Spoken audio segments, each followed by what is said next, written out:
Hi hello എല്ലാവർക്കും നമസ്കാരം. എയ്സാപ്പിലേക്ക് ഏവർക്കും സ്വാഗതം.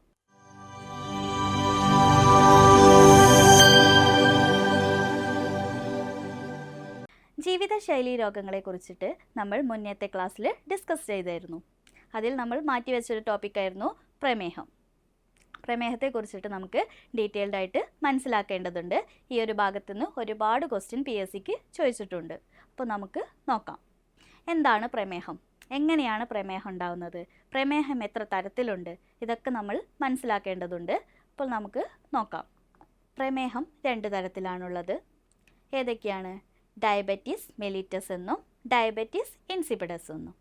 അതുപോലെ തന്നെ ഡയബറ്റീസ് മെലിറ്റസ് എന്താണ്, ഡയബറ്റീസ് ഇൻസിപ്പിഡസ് എന്താണ്, ഇത് നമുക്ക് ഡിസ്കസ് ചെയ്യാം. ഡയബറ്റീസ് മെലിറ്റസ് എന്ന് പറഞ്ഞാൽ ഇൻസുലിൻ്റെ കുറവോ അല്ലെങ്കിൽ പ്രവർത്തന വൈകല്യമോ മൂലമുണ്ടാവുന്ന ഡയബറ്റീസ് ആണ് എന്ത്? Diabetes mellitus. ഈ ഡയബറ്റീസ് മെലിറ്റസിനെ നമ്മൾ 2ആയിട്ട് തരംതിരിച്ചിട്ടുണ്ട്. ഏതൊക്കെയാണ്? ടൈപ്പ് 1 ഡയബറ്റീസ് എന്നും ടൈപ്പ് 2 ഡയബറ്റീസ് എന്നും. അതുപോലെ തന്നെ ഒരെണ്ണം കൂടി ഉണ്ട് ഇതിൽ, ജെസ്റ്റേഷണൽ ഡയബറ്റീസ്.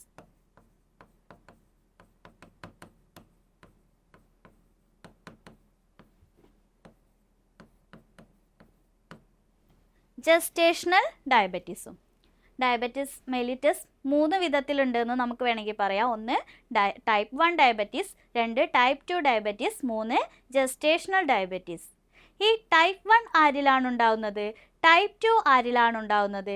ജെസ്റ്റേഷണൽ ഡയബറ്റീസ് ആരിലാണ് ഉണ്ടാവുന്നത്? ഒക്കെ നമുക്ക് ഡീറ്റെയിൽഡ് ആയിട്ട് നോക്കാം. അതുപോലെ തന്നെ രണ്ടാമത്തെ ഡയബറ്റീസ് ആണ് നമ്മൾ പറഞ്ഞു ഡയബറ്റീസ് ഇൻസിപ്പിഡസ്. എന്താണ് ഡയബറ്റീസ് ഇൻസിപ്പിഡസ്? ഡയബറ്റീസ് ഇൻസിപ്പിഡസ് എന്ന് പറഞ്ഞാൽ ADH അല്ലെങ്കിൽ ആൻറ്റി ഡൈയൂറൈറ്റിക് ഹോർമോണിൻ്റെ ഉൽപാദനം കുറയുന്ന അവസ്ഥയാണ്. ADHൻ്റെ ഫുൾ ഫോം ഒക്കെ പഠിച്ചു വെക്കണം. എന്താണ്? ആൻറ്റി ഡൈയൂറൈറ്റിക് ഹോർമോണാണ്. ADH അല്ലെങ്കിൽ വാസോപ്രസിൻ എന്നും അറിയപ്പെടുന്നു.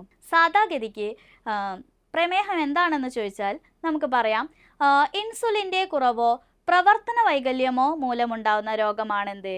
പ്രമേഹം എന്നറിയപ്പെടുന്നത്. ഓക്കെ, അപ്പോൾ ഡയബറ്റീസ് മെലിറ്റസ് എന്താണെന്നും ഡയബറ്റീസ് ഇൻസിപ്പിഡസ് എന്താണെന്നും മനസ്സിലായല്ലോ.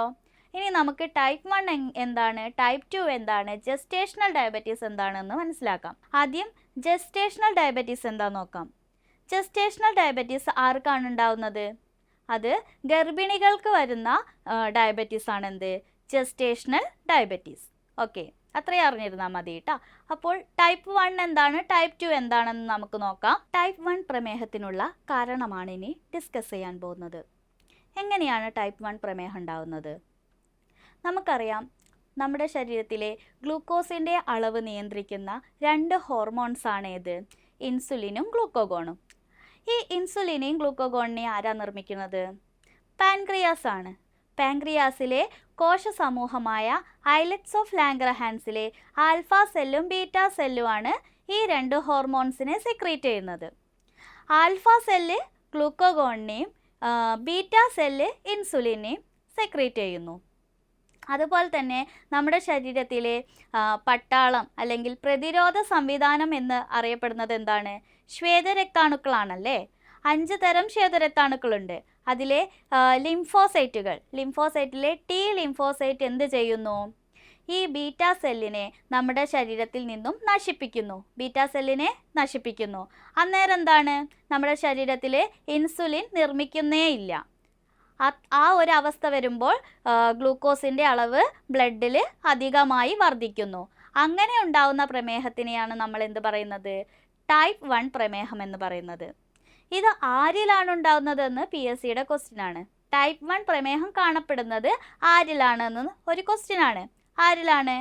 കുട്ടികളിൽ കാണപ്പെടുന്ന അല്ലെങ്കിൽ യുവാക്കളിൽ കാണപ്പെടുന്ന രോഗമാണ് അല്ലെങ്കിൽ അവസ്ഥയാണ് എന്ത്? Type 1 diabetes. അതുകൊണ്ട് കുട്ടികളിൽ കാണപ്പെടുന്നത് കൊണ്ട് തന്നെ ഇതിനെ ജുവനൈൽ ഡയബറ്റീസ് എന്നും അറിയപ്പെടുന്നു. എന്താണ് അറിയപ്പെടുന്നത്? ജുവനൈൽ ഡയബറ്റീസ് എന്നും അറിയപ്പെടുന്നു. അതുപോലെ തന്നെ ഇൻസുലിൻ ഡിപ്പെൻഡൻറ്റ് ഡയബറ്റീസ് എന്നും അറിയപ്പെടുന്നുണ്ട്. ഇത് 2 ഓർത്ത് വെക്കണം, ചോദിച്ചിട്ടുള്ളതാണ്. ഓക്കെ, ഈ ടൈപ്പ് 1 പ്രമേഹത്തെ നമ്മൾ എന്താണ് അറിയപ്പെടുന്നത്? ജുവനൈൽ ഡയബറ്റീസ് എന്നും ഇൻസുലിൻ ഡിപ്പെൻഡൻറ്റ് ഡയബറ്റീസ് എന്നും അറിയപ്പെടുന്നു. Type 2 diabetes. ടൈപ്പ് 2 ഡയബറ്റീസ് ഉണ്ടാവാനുള്ള കാരണങ്ങൾ എന്താണ്? ആരെയാണ് ടൈപ്പ് 2 ഡയബറ്റീസ് ബാധിക്കുന്നത്? എന്താണ് ഇതിൻ്റെ പ്രധാന കാരണങ്ങൾ? ഇതൊക്കെയാണ് നമുക്കിവിടെ ഡിസ്കസ് ചെയ്യാനുള്ളത്. ആദ്യമായി നമുക്ക് എങ്ങനെയാണ് ടൈപ്പ് 2 ഡയബറ്റീസ് ഉണ്ടാവുന്നതെന്ന് നോക്കാം. ടൈപ്പ് 2 ഡയബറ്റീസ് നമുക്ക് പറയാം ഇതൊരു ജീവിതശൈലി രോഗമാണ്.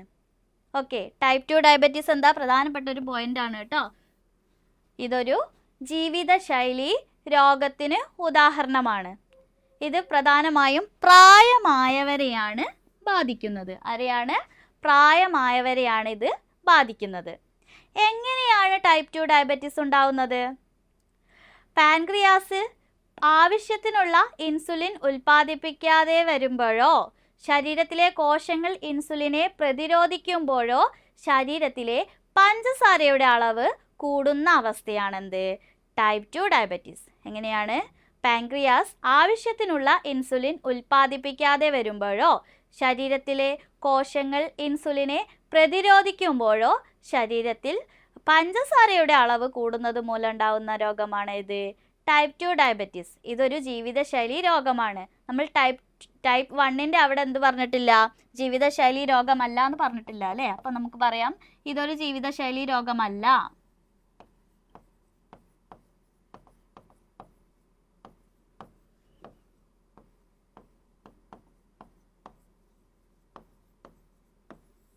പ്രധാനപ്പെട്ട പോയിന്റ് ആണ് കേട്ടോ. ടൈപ്പ് 1 എന്താണ്? ജീവിതശൈലി രോഗമല്ല. ടൈപ്പ് 2 എന്താണ്? ജീവിതശൈലി രോഗമാണ്. ടൈപ്പ് 1 കുട്ടികളെ ബാധിക്കുന്ന രോഗമാണെങ്കിൽ ടൈപ്പ് 2 ആരെയാണ്? കുറച്ച് പ്രായമായ ആൾക്കാരെയാണ് എന്ത് ബാധിക്കുന്നത്? ടൈപ്പ് 2 ബാധിക്കുന്നത്. ഓക്കെ, ടൈപ്പ് 1 നമ്മൾ എന്താ പറഞ്ഞത്? Also known as juvenile diabetes അല്ലെങ്കിൽ ഇൻസുലിൻ ഡിപ്പെൻഡൻറ്റ് ഡയബറ്റീസ് എന്നാണ് പറഞ്ഞത്. അങ്ങനെയാണെങ്കിൽ ടൈപ്പ് 2നും നമുക്ക് പേര് കൊടുക്കാം insulin resistance or insulin independent കേട്ടോ. ഇൻഡിപെൻഡൻ്റ് ആണ്, ഇൻഡിപെൻഡൻറ്റ് ഡയബറ്റീസ് ആണ്. ഈ ടൈപ്പ് 2നുള്ള പ്രതിവിധി എന്താണെന്ന് നോക്കാം. അമിതവണ്ണം കുറയ്ക്കുക, നല്ല ഭക്ഷണ രീതി പിന്തുടരുക, വ്യായാമം ശീലമാക്കുക. ഇത്രയും കാര്യങ്ങൾ ശ്രദ്ധിച്ചാൽ ടൈപ്പ് 2 ഒരു പരിധി വരെ നമുക്ക് പരിഹരിക്കാൻ സാധിക്കുന്നതാണ്. അപ്പോൾ പ്രമേഹത്തെക്കുറിച്ചിട്ട് ഡീറ്റെയിൽഡ് ആയിട്ട് മനസ്സിലായല്ലോ.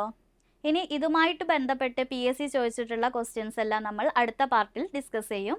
Thank you.